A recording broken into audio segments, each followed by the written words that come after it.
तुम इस विषय में तो कुछ जानते नहीं कि राजा की सेवा किस प्रकार करनी चाहिए। ऐसी स्थिति में उसे वश में कैसे कर लोगे? दमनक बोला, राजसेवा के बारे में मैं नहीं जानता, ये तुम कैसे कह सकते हो? बचपन में पिता के साथ रहकर मैंने सेवाधर्म तथा राजनीति के विषय में जो कुछ भी सुना, सब अच्छी तरह सीख लिया है। इस पृथ्वी में अपार स्वर्ण है, उसे तो बस शूरवीर, विद्वान तथा राजा के चतुर सेवक ही प्राप्त कर सकते हैं। कर्टक को फिर भी विश्वास नहीं आ रहा था। उसने कहा, मुझे ये बताओ कि तुम पिंगलक के पास जाकर कहोगे क्या? अभी से मैं क्या कहूँ? वार्तालाप के समय तो एक बात से दूसरी बात अपने आप निकलती जाती है। जैसा प्रसंग आएगा वैसे ही बात करूँगा। उचित अनुचित और समय का विचार करके ही जो कहना होगा कहूँगा। पिता की गोद में ही मैंने यह नीति वचन सुना है कि अप्रासंगिक बात कहने वाले को अपमान सहना ही पड़ता है, चाहे वह देवताओं के गुरु बृहस्पति ही क्यों न हो। कर्टक ने कहा, तो फिर यह भी याद रखना कि शेर, बाघ आदि हिंस्र जंतुओं तथा सर्प जैसे कुटिल जंतुओं से संपन्न पर्वत जिस प्रकार दुर्गम और विषम होते हैं, उसी प्रकार राजा भी क्रूर तथा दुष्ट व्यक्तियों की संगति के कारण बड़े कठोर होते हैं, जल्दी प्रसन्न नहीं होते, और यदि कोई भूल से भी राजा की इच्छा के विरुद्ध कुछ कर दे तो सांप की तरह डसकर उसे नष्ट करते उन्हें देर नहीं लगती। दमनक बोला, आप ठीक कहते हैं। बुद्धिमान व्यक्ति को स्वामी की इच्छा के अनुकूल कार्य करके उसे प्रसन्न करना चाहिए।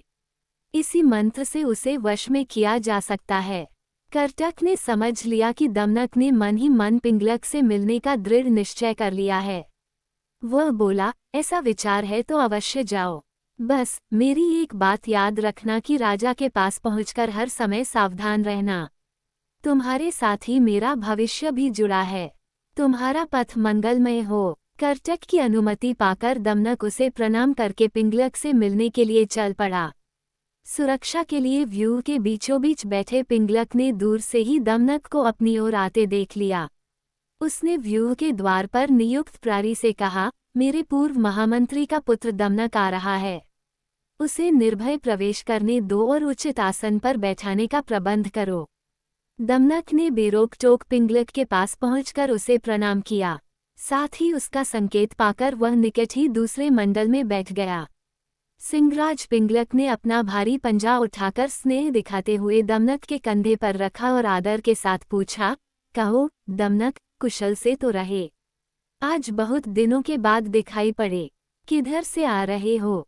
दमनक बोला, महाराज के चरणों में हमारा क्या प्रयोजन हो सकता है, किंतु समय के अनुसार राजाओं को भी उत्तम, मध्यम तथा अधम हर कोटि के व्यक्ति से काम पड़ सकता है।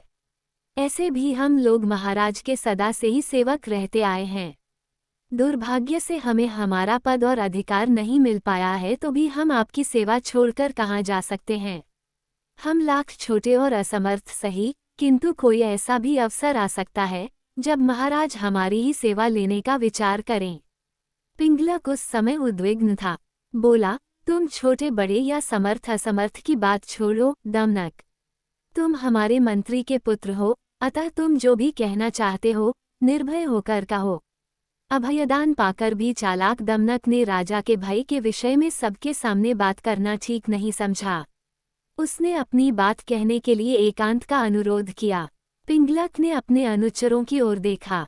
राजा की इच्छा समझकर आसपास के जीव जंतु हटकर दूर जा बैठे। एकांत होने पर दमनक ने बड़ी चतुराई से पिंगलक की दुखती रगी छेड़ दी।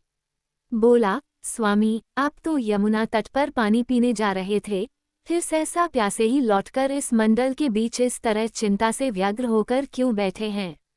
उद्धरण। दमनक की बात सुनकर सिंह पहले तो सकुचा गया, फिर दमनक की चतुराई पर भरोसा करके उसने अपना भेद खोल देना उचित समझा। पल भर सोचकर बोला, दमनक, ये जो रह रहकर गर्जना सी होती है, इसे तुम भी सुन रहे हो ना? सुन रहा हूँ महाराज, बस इसी के कारण मैं क्षुब्ध हूँ। तट पर यही गर्जना बार बार हो रही थी। लगता है इस वन में कोई विकट जंतु आ गया है। जिसकी गर्जना ही इतनी भयंकर है, वह स्वयं कैसा होगा? इसी के कारण मैं तो ये जंगल छोड़कर कहीं और चले जाने का विचार कर रहा हूँ। दमनक ने कहा, लेकिन मात्र शब्द सुनकर भय के मारे अपना राज्य छोड़ना तो उचित नहीं है, महाराज। शब्द अथवा ध्वनि का क्या है? कितने ही बाजों की ध्वनि भी गर्जना की सी बड़ी गंभीर होती है और अपने पुरखों का स्थान छोड़ने से पहले पता तो करना ही चाहिए कि ध्वनि का कारण क्या है। ये तो गोमायु गीदड़ की तरह डरने की बात हुई, जिसे बाद में पता चला कि ढोल में तो पोल ही पोल है। पिंगलक ने पूछा, गोमायु गीदड़ के साथ क्या घटना हुई थी? दमनक गोमायु की कहानी सुनाने लगा।